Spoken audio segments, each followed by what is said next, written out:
Welcome to the Kurisko and Company podcast. I'm Lee Kurisko, MD, and this is my wife, Joyce. We're both from Kurisko and Company. And today we have a guest that we're excited to talk to. We met him through a mutual acquaintance, friend of ours, Dr. Kerry O'Connor with Love.Life.com. They're a telehealth company that has a number of physicians that deal with patients from the point of view of using plants as medicine to help heal people. And they've had excellent results. We got a telephone call a couple of weeks ago from our friend, Dr. Kerry O'Connor. She was really excited about our guest today, Jerry, and how well he's done on a plant-based diet within just a matter of weeks, healing a variety of health problems and well on his way to making just radical changes in his health. So Jerry, welcome to the podcast and thanks for taking the time. Hi, Doctor. Hi, Joyce. Hi. It's good to be here. Well, thank you. Thank you. Well, we've talked a couple times now. We know a little bit about you, but our audience doesn't. Just tell us a little bit about yourself and how you ended up stumbling into the plant-based things and, the success that you've had. Okay. Well, I started out, I am a retired military officer. I served over 28 years in the military, served in numerous countries, and toward the end, I was a Latin American expert. So the majority of my time toward the end was in Latin America. Really enjoyed it. While I was in the military, I was diagnosed with diabetes. At the time, I didn't know much about diabetes, and I really didn't do anything about it. It didn't make me feel bad. I didn't feel any symptoms. So life went on as usual, and I ate, the standard American, and I say standard American diet, which is a lot of, fast food and a lot of processed food anyway. As time went on, really never cared about my A1C or checked my A1C until eventually I did start feeling some side effects of the diabetes. And then I thought, okay, well, let me check this out and see what I can do. And it was kind of hit and miss. I mean, I was put on insulin. I was taking a large quantity of insulin, over I think it was like 65 units twice a day of insulin. My A1C was probably, I know it was over 14. It was 14 plus, and maybe even up in the 15s. But again, like I said, I didn't feel bad. I mean, when I did start testing my blood sugar could have been or was around anywhere from 400 plus, and actually felt great. When my blood sugar was went into 200s, I actually felt bad. So, diabetes. Before you continue on, just so our viewers know, a hemoglobin A1C, like he's saying, 14, 15 is really high. Optimal is probably around 5 for a non-diabetic person. And your blood sugar is at 300 or 400. That would be like a fasting morning blood sugar. Is that correct? Or Yeah. Yeah, that should be under 100 to not be considered that. So those numbers are quite out of whack. So anyways, continue on. And so when I finally decided to take it seriously and started researching, and actually it wasn't too long ago, I'm looking at about the beginning of 2022 that I kind of had researched and found the keto diet. And I read a lot of research on the keto diet. And so I went on the keto diet. And the keto diet was very high protein, a lot of meat, a lot of beef, steak, fish, and hardly any carbohydrates at all. I've always been a carnivore my whole entire life. I love beef. I love steak. I mean, I would cook, I would eat steak about 3 to 4 times a week, and sometimes just go out, throw it on the grill, and then not even have any sides, just have this big steak and, cut it up and enjoy it. Not even a potato? Not even a potato. God bless you. But, eventually, as as I was reading the keto, I thought, well, I'm kind of already doing this. Now I just need to leave out all the other stuff. And I started doing that, and I did have results. Like I said, with keto, my A1C went down to 8. So it was significant. And so everything that I read, I'm thinking I'm okay. I'm making progress anyway on my A1C, since that tends to be the benchmark. But I still did not feel well. I had pain. I had a lot of other issues that weren't going away. Yes, my blood sugar was low. My A1C was lower. But I just didn't feel very well at all. I had a host of issues. And so after doing that, it just kind of plateaued, and it kind of seemed like, based on my research, that the issue that had to be dealt, at least with me or in my mind, was insulin's resistance. And it just seemed that was never really addressed. It was just the blood sugar, and yeah, okay, well, we'll just give you more insulin or more medication, and that'll control your blood sugar. And so at one point, my wife's been, my biggest fan and my ally, and she had done a lot of research, and actually, she had gone and stopped eating sugars, went gluten-free. So I would kind of follow suit, but I really didn't. But she has constantly been, she's been doing a lot of the research. We've both been doing a lot of the research, but she's kind of taken the lead on it. And we saw this, the video, Forks Over Knives and Game Changers. And that was kind of interesting. And, she said, hey, let's watch these and let's discuss and see where this leads us to. And so we did, and it was very interesting. It was an eye-opener for me. And so I said, okay, well, let's try it. And this was, let's see, probably about March of this year is when we kind of started that journey. Like I said, I thought it would be, number one, really, really hard for me, or maybe even impossible for me to do vegan, vegetarian, not eat meat.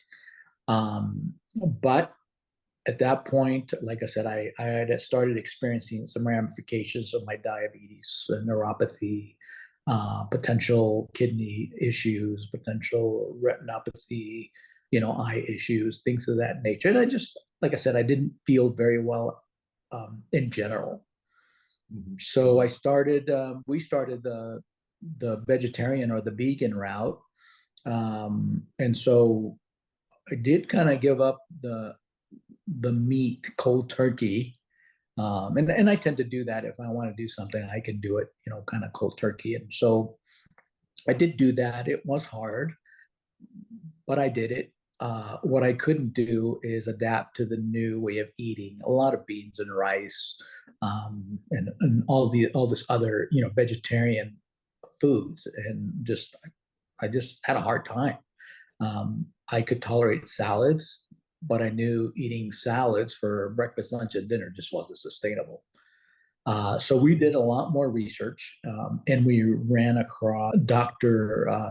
Kiri O'Connor, who was a whole plant-based doctor and promoter. And we'd also read some books, and she'd recommended some books on Dr. Greger.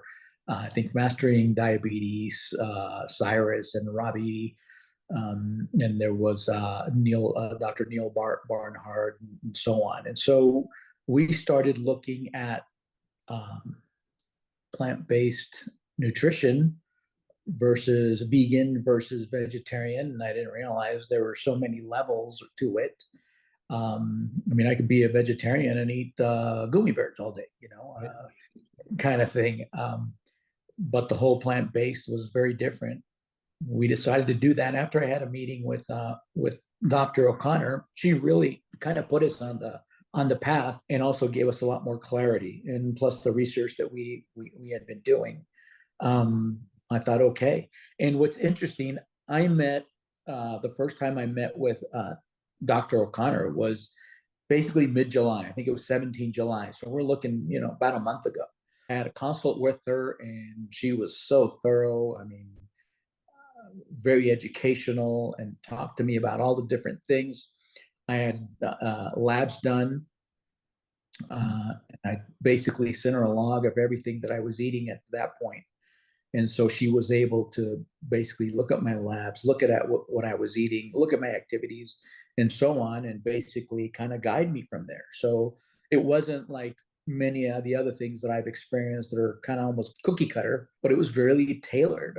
I thought it was tailored to me because she knew what I was eating. Can I just insert a little commentary on what you've said so far? And it's your story is fascinating. And I love these stories where people, get educated on this and improve their health. But just so our listeners understand, it's true that on a keto diet where you reduce your consumption of carbohydrates, you can drop your blood sugars and improve the numbers for your diabetes, sometimes quite substantially. Simply because you're not giving the body the substrate in the form of carbohydrate to raise your blood sugar. It's just like if you don't put enough oil in your car, the oil dial's not going to go up on your dashboard.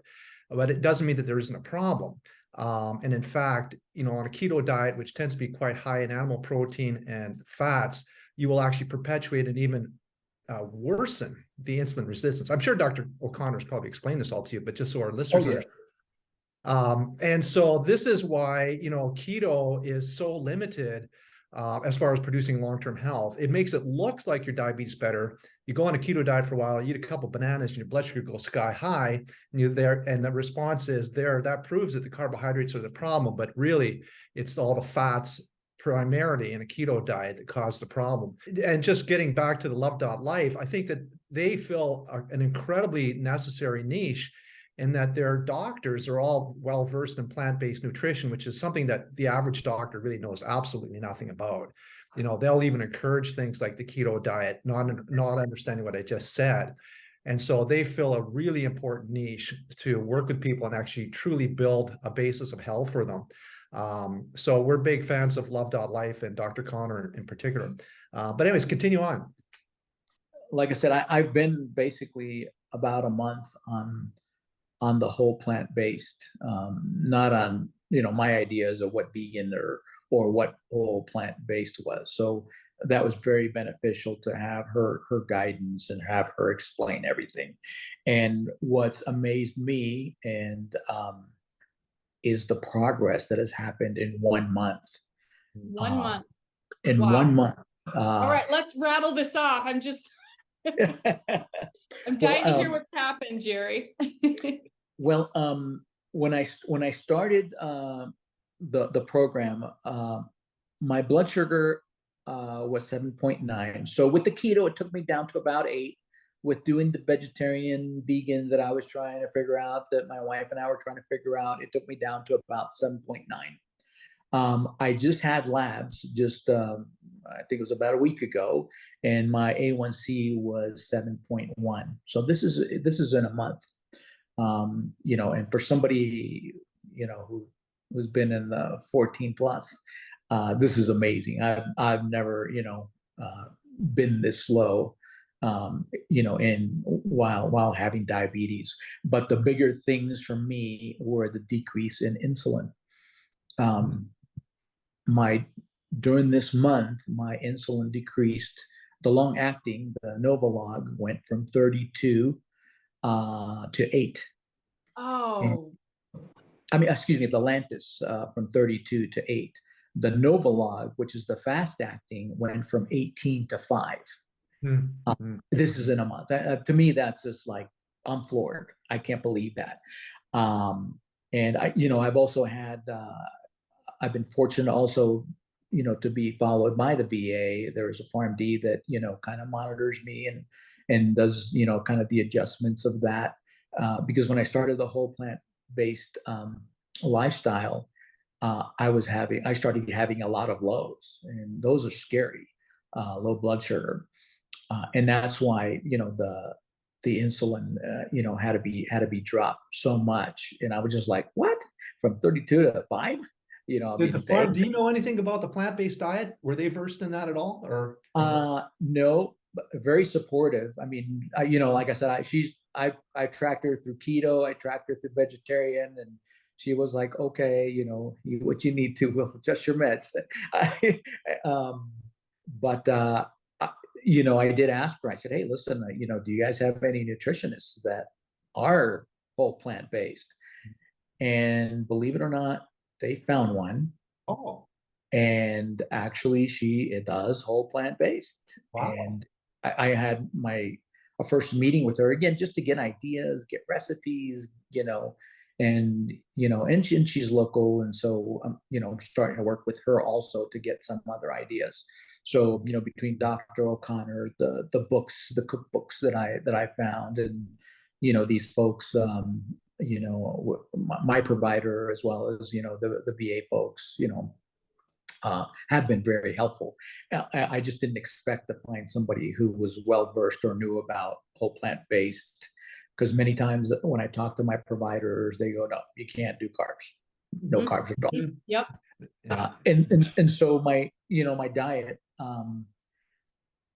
in this process of doing, I guess maybe starting when I did start the vegetarian to now to the whole food plant based, my taste buds have changed. Before I could not do beans and rice. I mean, I can have one, like one meal, but that's it. But if you tell me you're gonna have beans almost every day, you're gonna have, I was like, no way, it ain't happening. But my taste buds changed, and now I enjoy it. I like it. As a matter of fact, I'll sit and I'll go, I think I'm gonna have a bowl of beans, which is very, very odd. And I kind of look at myself and I go, wow. I've had beans twice today. I had no, and yeah, and, I had beans. I had beans and Ezekiel toast for breakfast, and then we were at church and came back. I was hungry, so I had a can of garbanzo beans with peas with a little bit of salsa and guac, and I thought it was delicious, and a little bit of turmeric. So I've had 2 meals based on beans already today. And initially you got a really lot of abdominal discomfort when you start that, but now I don't really get that discomfort. And I enjoy the beans, and they make you feel nice and full. Yeah. It's like I said, it's changed. But the major things that I noticed is I used to suffer from reflux. So I would have reflux at night. It would get me up, and I couldn't go back to sleep. So I would stay up. So I was getting maybe an average of 2 hours of sleep a night. The reflex has gone. No reflex. Oh, wow. Now, no meds. Did you stop your meds for it, or? No meds. No. Yeah. Again, in 4 weeks. Yeah. Roughly. Yeah. It drives me crazy. In my job as a radiologist, one of my duties often is to do, these X-ray examinations on people. We're having them drink barium and, show the reflux. And, often it's done as a planning procedure for them to get some sort of, surgery to tighten up that gastroesophageal junction. And I'm just, when it's appropriate, I'll mention the plant-based diet, but it puts me in a thorny position because it's a surgeon that sent me to them.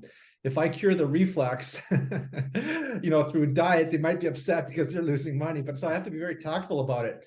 But it drives me crazy that that's sort of the first line of thinking, like, medication and then surgery, rather than, let's get the diet right.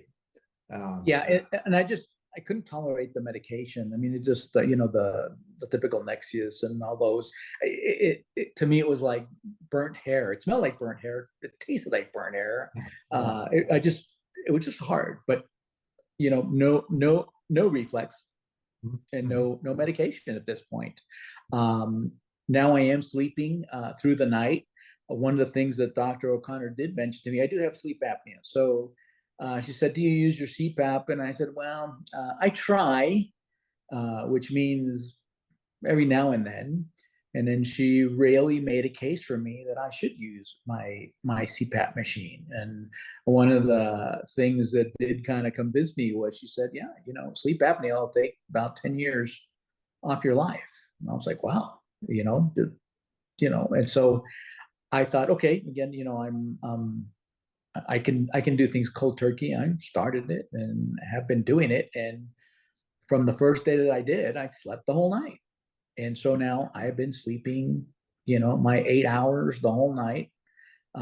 If I need to get up to go to the restroom, I'll do that, but immediately I'm back to bed. Whereas before, between I'm sure it was the sleep apnea and as well as the acid reflux, I was getting 2 hours, maybe 1 hour, and then would get up and then it couldn't go back to sleep. Mhm. So that was amazing.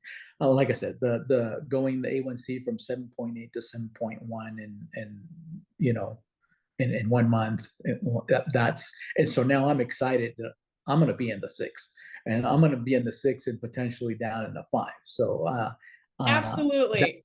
that just motivates me to do this whole plant-based, because I just haven't seen these type of results that fast, and Yes.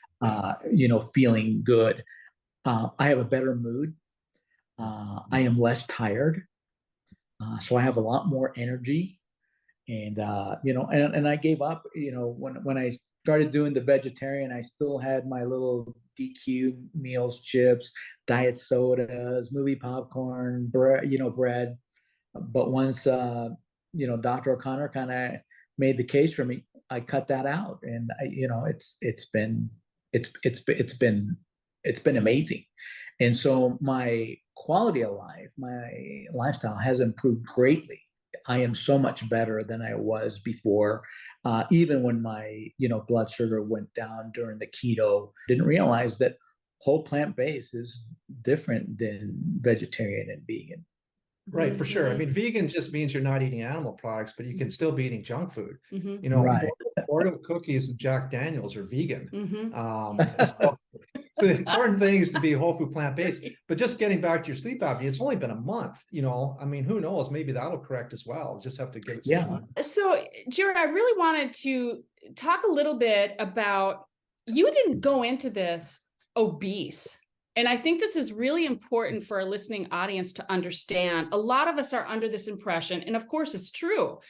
If you're struggling with, an extra 50 pounds and you're diabetic and you drop the weight, sometimes your sugars can normalize. But this is actually, you're such a great individual to talk to, because obesity and being overweight wasn't your issue. As a matter of fact, if it's okay to share this, I believe you had stated that you've only dropped 4 pounds, but it speaks to the strength of whole plant-based nutrition. As a matter of fact, Lee, this morning, I think we were discussing a study that was done where they purposely kept the caloric intake the same. These individuals were told, we don't want you to lose weight, but we want you to just consume whole foods, plants. And what happened? Their diabetic numbers. Well, what happened was the question sort of was the plant-based nutrition tends to cause people to lose weight because it tends to be lower in calorie density. So you sort of get full at a lower number of calories. So people lose weight, and sort of the thinking was, well, is it just the weight loss that causes the normalization of blood sugar, or is there something more about plants? And there was a study done, and this is from Dr. Greger. I can't remember if it's in his book, How Not to Die, or on his website. But what they did is they switched people to a whole food plant-based diet and basically forced them to eat more than they wanted to, so they sustained their weight. And even still, I think it was within a matter of something like 12 days or something, the blood sugars were normalizing. So there's something above and beyond just the weight loss when it comes to plants. Yes. That is so good for diabetes, which is really quite fascinating. But anyways, tell us more. We're riveted. That's interesting. Talking about the weight loss. I had heard when I started the keto that I would lose a lot of weight, as well as the whole plant, based food eating. And in either one, I didn't. Like I said, I lost about 4 pounds on the whole plants based, but in keto I didn't lose any weight really. So I was interested, not that was my goal, because my goal was the blood sugar and stopping, reversing, or controlling the diabetes. It wasn't really a weight loss goal, but I surely welcome it. Great. But that wasn't my experience. The things that I mentioned, the energy, less pain. Like I mentioned earlier, I do have neuropathy that does interfere with a lot of the activities that I want to do. I was very, very active, big runner, and it's just it's something that neuropathy kind of made me slow down. Like I said, I would be tired. By around 7 o'clock, I was like, okay, I'm tired. I probably need to go to bed or something. But now I have a lot of energy, a lot of less pain, and so all the less pain and feeling better means less medication, and that's one of the things that I did notice or realized was that the medication has side effects, and I would complain about these side effects, and so I would get other medication to counter those side effects. And next thing you know, I have this pharmacy in my medicine cabinet, and I'm just like, I feel horrible. Yeah. And one of the things, and I don't know if I had mentioned to you, but I am a cancer survivor. I had non-Hodgkin's lymphoma, and that's when I kind of realized how the medication, because as I was getting the CHOP-R treatment for chemo, I had a lot of side effects, and that's where my neuropathy really started. I just felt bad, and so a lot of the symptoms that I had, they would just give me more medication, and it was like a vicious cycle. Medication to take care of the side effects, and it was perpetual. It just never stopped. And so that was one of the things that made me realize I don't want to be on medications. There's got to be something different.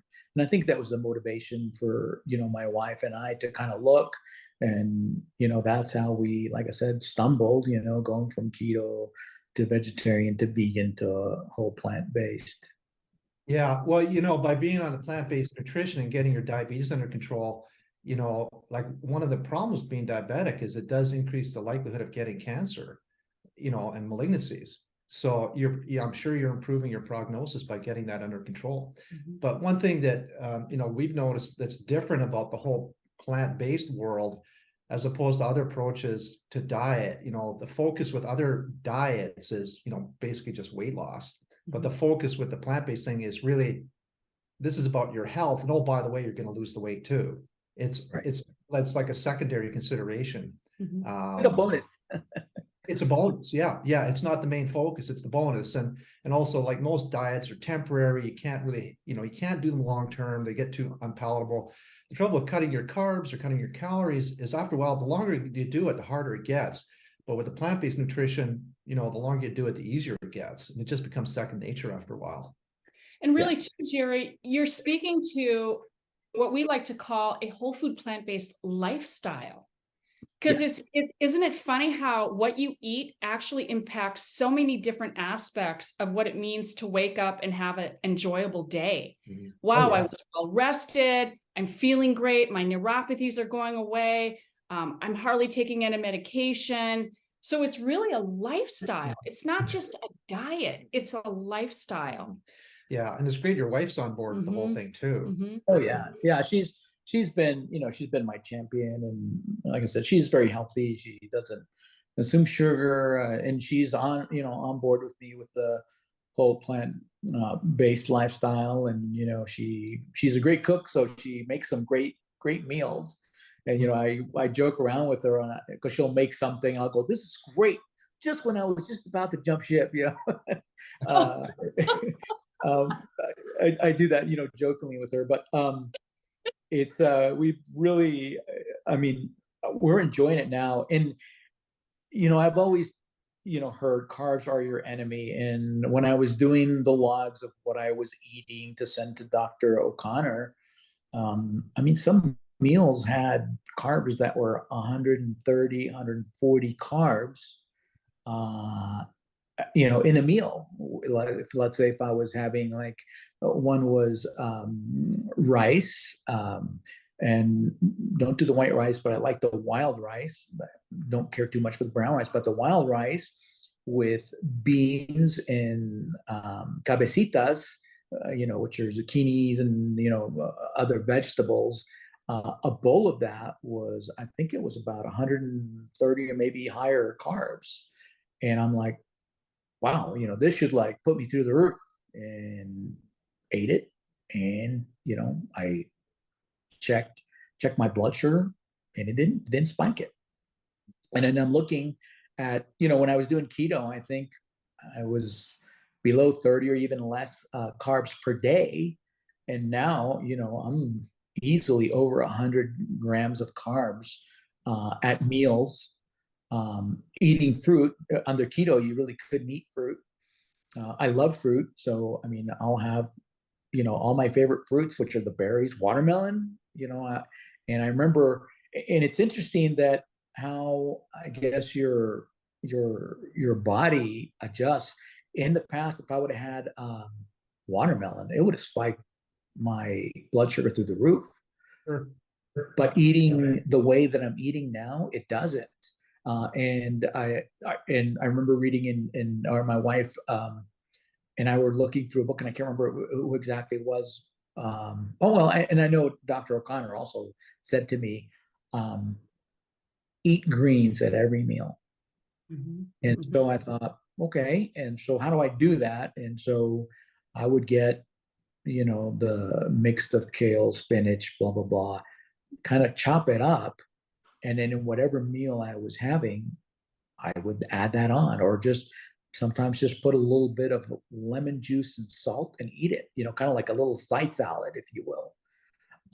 And apparently, that, helps with, I guess, those spikes, because I haven't had those spikes. And like I said, I've been, I'm amazed at how much carbs I eat throughout the day. And I'm not, like I used to be in the 400 or 500 glucose range. Yeah, I'm glad you mentioned that. I mean, important for listeners to understand that there's, not all carbs are the same. Jelly beans and kidney beans are handled by your body completely differently. Refined carbohydrates, are a problem. Sugar, white flour, the type of carbs you're eating, beans and, wild rice and that type of thing. Those carbs are great for you. The more the better. I used to be a pre-diabetic, and I solved that in, like, literally it was about 3 or 4 days, switching to a high carb diet. My blood sugar just completely normalized. In fact, within 3 or 4 days, my blood sugar went from running, it would be like usually high 90s or low hundreds. I checked it one day, it was 65, which is right at the bottom of the normal range. Like, like you can't get it any better than that. And that was just within a matter of days eating a super high carb diet. Mm-hmm.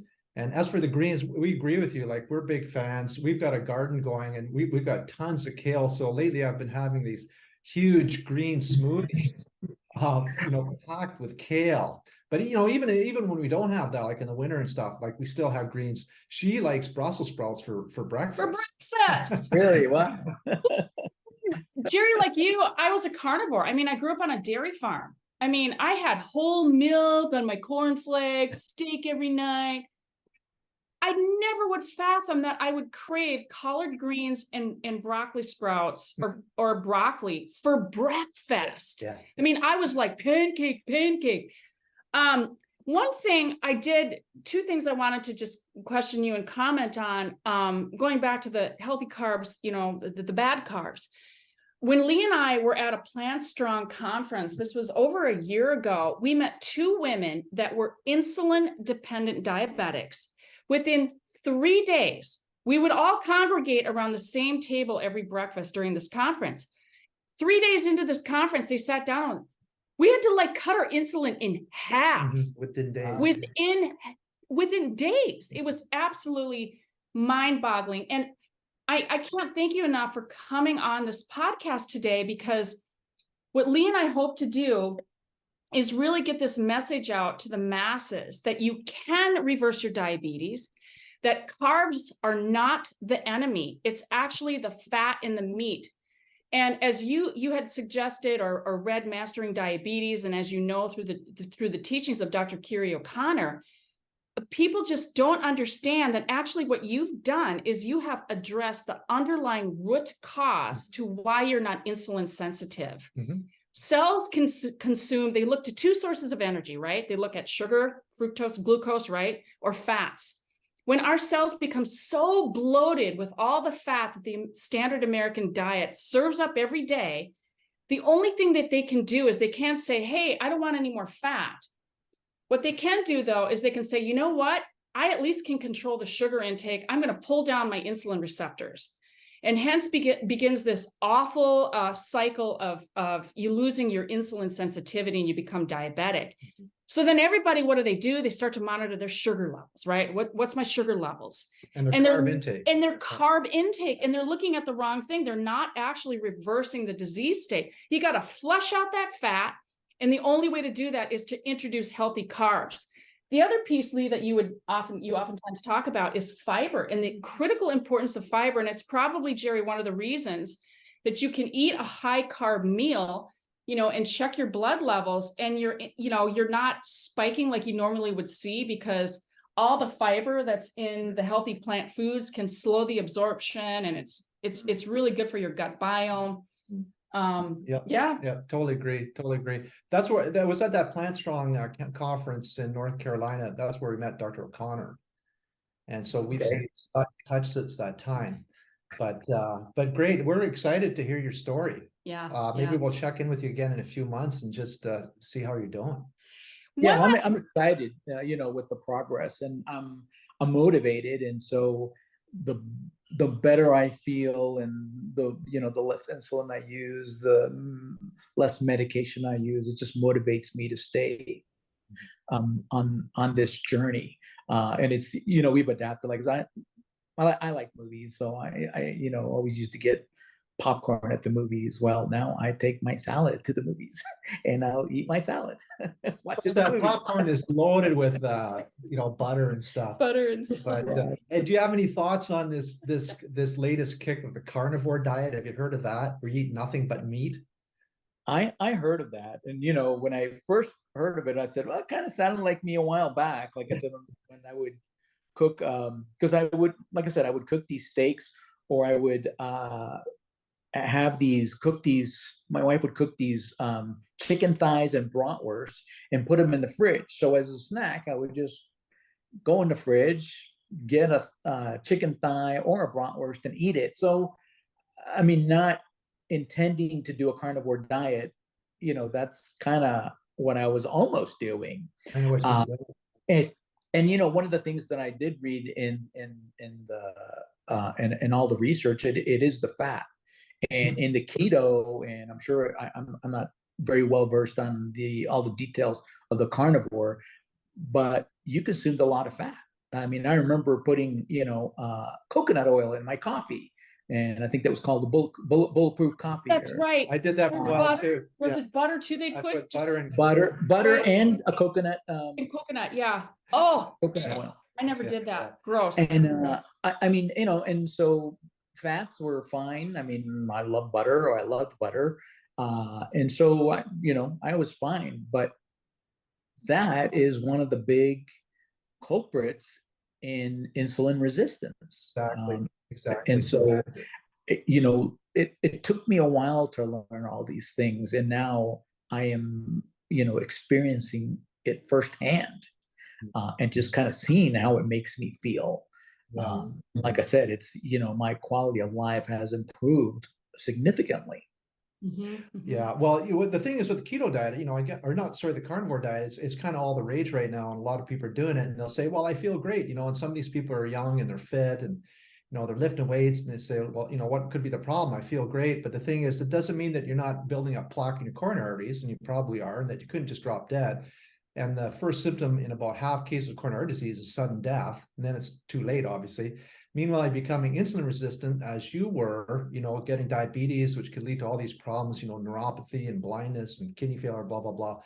So the fact that they feel great in the near term is totally irrelevant.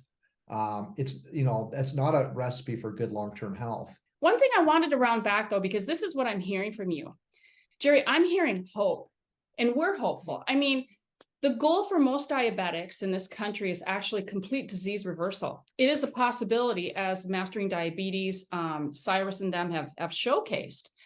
But even more importantly, what I find frustrating, and I deal with this, I have family members that are diabetic. A very good friend of mine got all pumped up. Lee and I were coaching him on becoming whole food plant-based.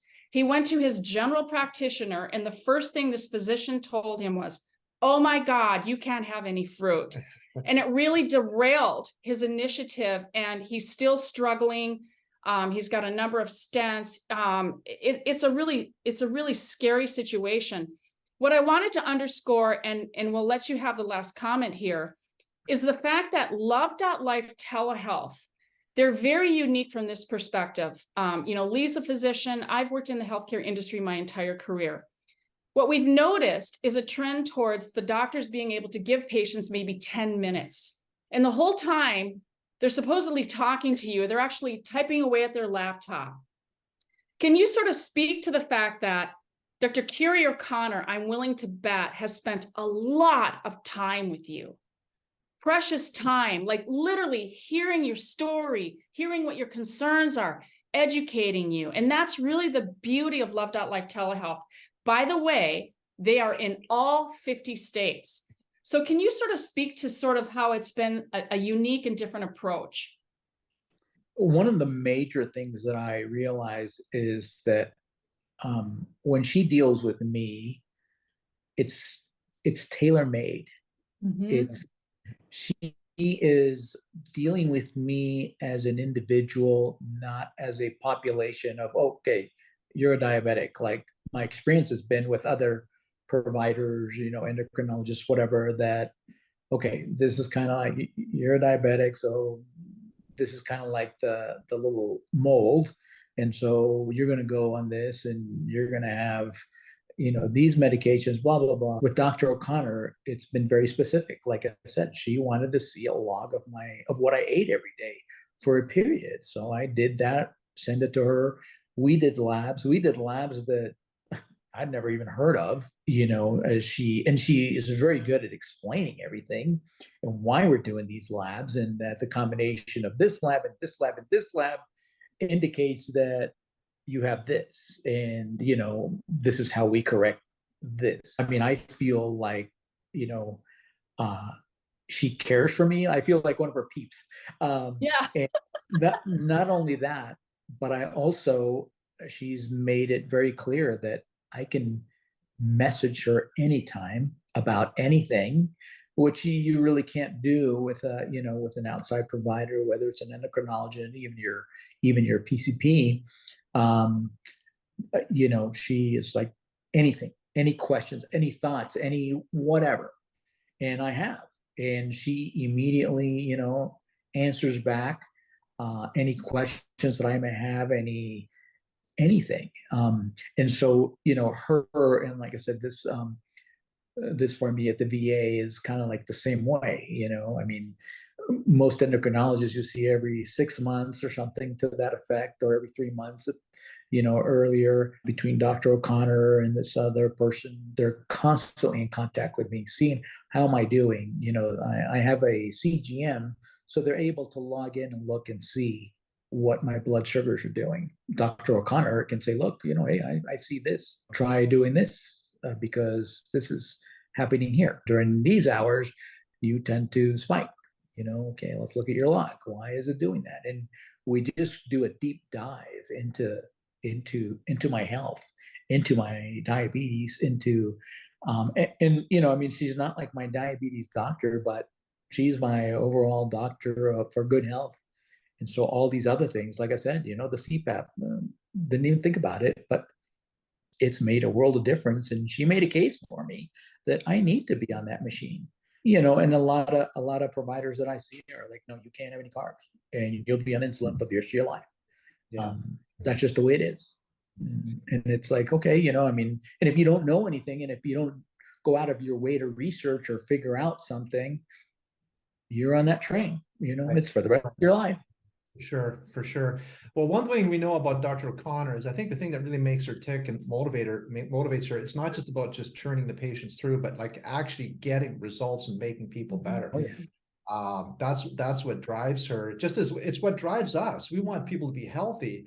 I've worked in the mainstream healthcare system for 35 years now. And then when I sort of learned about the plant-based thing and how profoundly it's tied in with your health, kind of realize that for the most part, we're spending $4.3 trillion a year on healthcare in the United States and not really addressing root causes of why people are so unhealthy. So that's a big part of why we're doing this website and trying to get some information out to people. But any final thoughts, Joyce? Or no, I just look forward to following up with you, Jerry, you know, in the next maybe 3 to 6 months. And thank you so much for your time. This has just been very inspiring for Lee and I. And hopefully inspiring to everybody that watches this podcast. Yep. You know, you may have helped a lot of people by having this conversation with us today. So thanks very much. Yeah, no, great being with you all. And again, I hope it does help other people. I'm, you know, in 1 month, I'm just floored by the results, and hopefully other people can also experience that. And I'm looking forward to what happens next, because I feel that it's going to be a lot better. Yes, Good. awesome. Okay. Well, thanks again.